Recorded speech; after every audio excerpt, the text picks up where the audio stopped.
فرمایا من جہز جیش العسرہ فلہ الجنہ.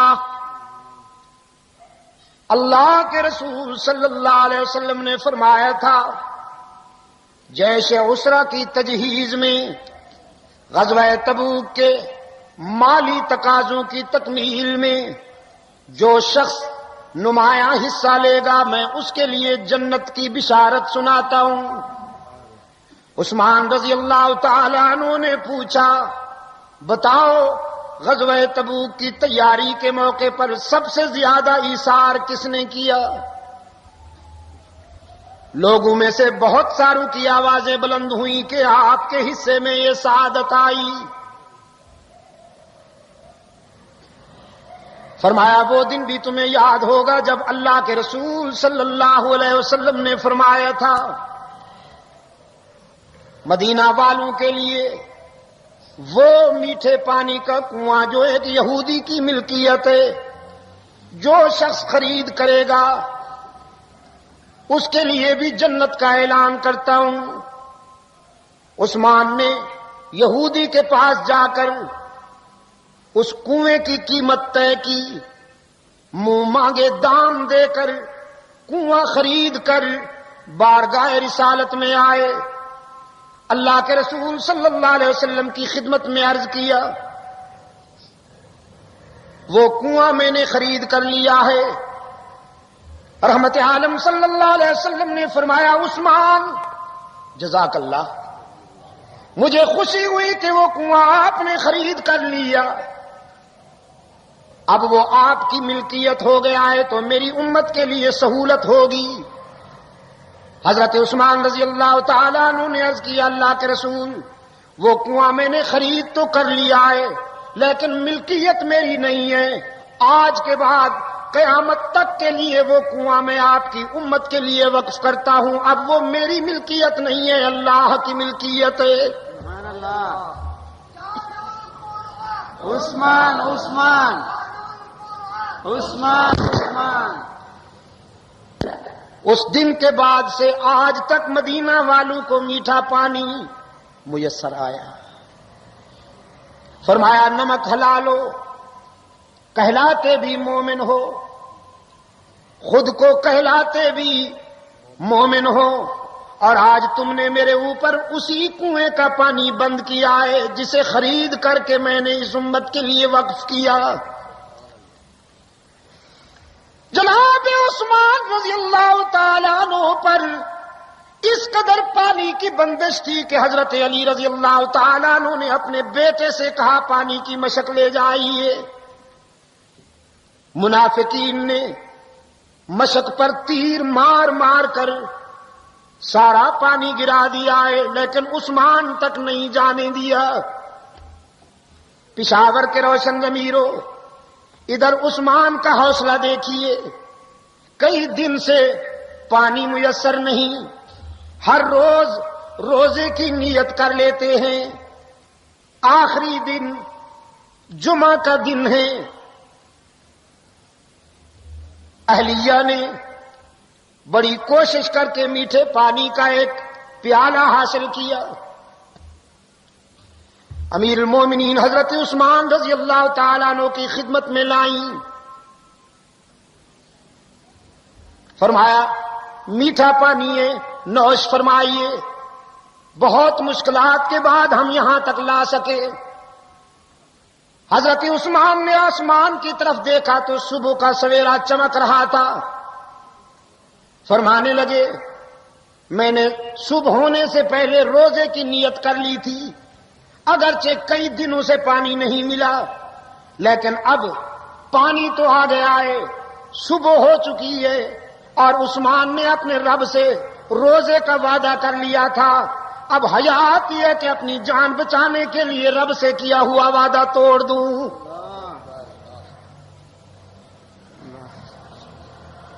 سیدنا علی المرتضی رضی اللہ تعالیٰ عنہ آئے، آنکھوں میں آنسو ہیں، سینے میں اضطراب ہے. عرض کیا امیر المومنین، ایک طرف منافقین کی شقاوت اور دوسری طرف آپ کا یہ حکم کہ اطاعت امیر کی جائے، میری وجہ سے کسی کا خون نہ کیا جائے، کسی کی جان نہ لی جائے۔ ہم تو عجیب آزمائش میں ہیں، ہمیں بتائیے کہ ہم کیا کریں۔ حضرت عثمان رضی اللہ تعالیٰ عنہ نے فرمایا، علی بھائی، شاید آج میرے امتحان کا بھی آخری دن ہے اور تمہاری بے قراری کا بھی۔ آپ کے آنے سے چند لمحے پہلے غنودگی کے عالم میں مجھے اپنے آقا کی زیارت ہوئی، رحمت عالم صلی اللہ علیہ وسلم کی زیارت ہوئی۔ حضور نے اپنے مبارک ہاتھ میرے سینے پہ رکھا۔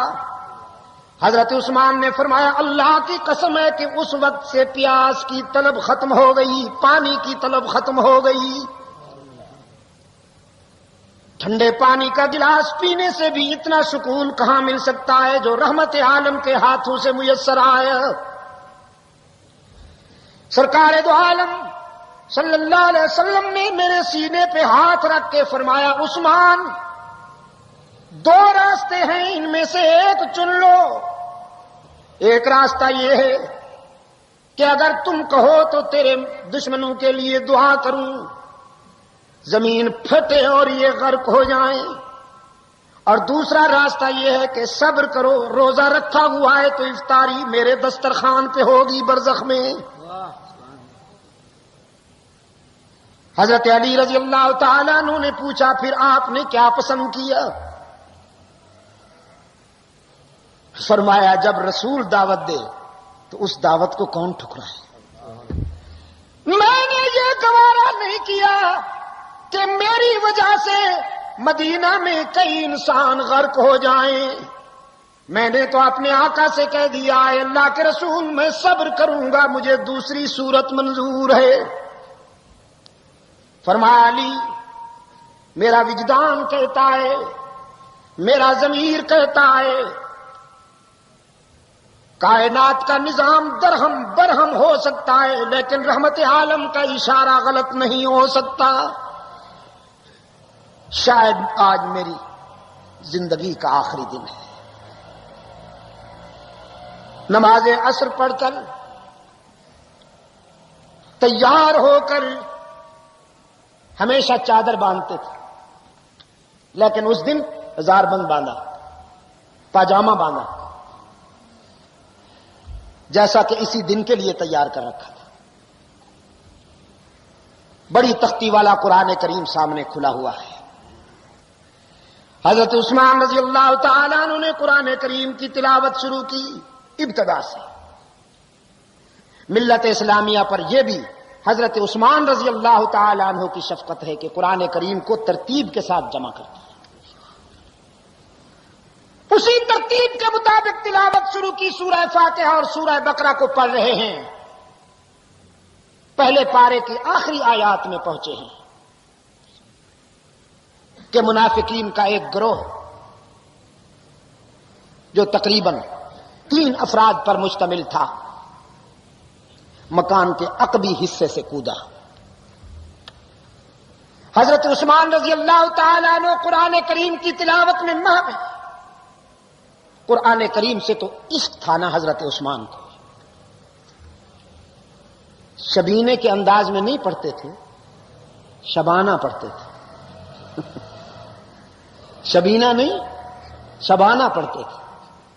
جب ساری دنیا سو جاتی تھی تو مکان کے ایک کونے میں رات کے سناٹے میں تلاوت کلام پاک کے چراغ جلاتے تھے حضرت عثمان۔ اور ہمارا شبینہ ماشاءاللہ، بعض قاری صاحبان تو ایسے ہوتے ہیں کہ سگریٹ پیتے پیتے پھینک کر اللہ اکبر الحمدللہ رب العالمین الرحمن الرحیم مالک یوم الدین ایاک نعبد و ایاک نستعین پڑھ کر اپنے 2 سپارے پھر واپس آ کر سگریٹ پیتے ہیں۔ حکا چلتا ہے، نسوار چلتی ہے۔ اللہ تعالی ہمارے حال پہ رحم فرمائے۔ یہی وجہ ہے کہ قرآن کریم ہمارے دل میں نہیں اترتا، دماغ اور معدے کے درمیان رہتا ہے، دماغ اور معدے کے درمیان، ضمیر کی گہرائیوں میں نہیں اترتا۔ اور عثمان تو قرآن کا عاشق ہے،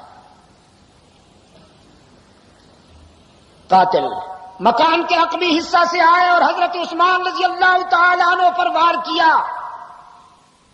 سریہ اتارا حضرت عثمان کے سینے میں اور گھائل ہو کر جب گرے تو نہ ادھر نہ ادھر نہ پیچھے، سامنے قرآن کھلا ہوا تھا، بس جب گھائل ہو کر گرے تو قرآن کے دامن میں جا پہنچے.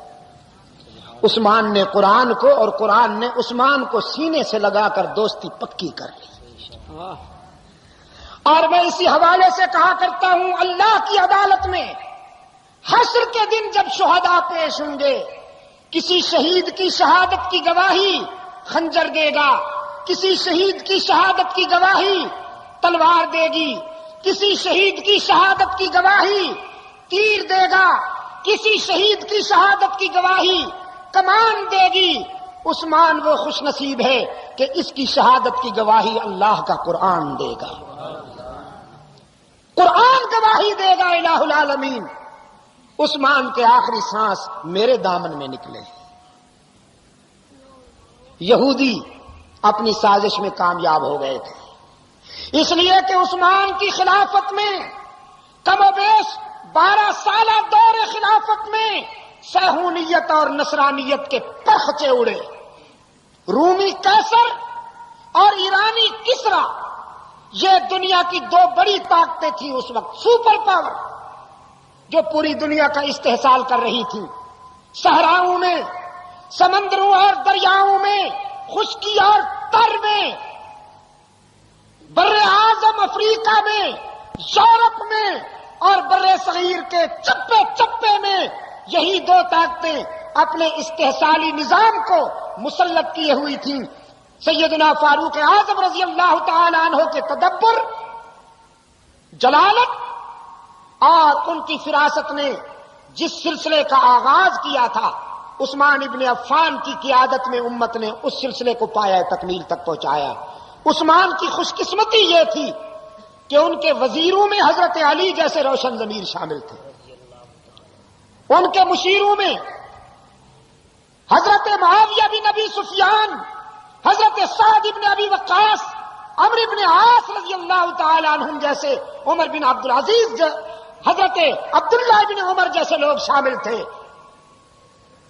جن کی مشاورت اور جن کی رفاقت میں اسلامی لشکر جہاں بھی پہنچا فتح سے ہمکنار ہو کر آئے. بحری بیڑے کا آغاز حضرت عثمان کی خلافت میں ہوتا ہے. حضرت معاویہ کی قیادت و سیادت میں کم و بیش 50 بحری مار کے، جن کے امیر حضرت معاویہ تھے، سیدنا عثمان رضی اللہ تعالی عنہ کی اجازت کے ساتھ 50 مار کے وہ ہیں کہ جو بحری راستے سے سر ہوئے حضرت معاویہ کی قیادت میں.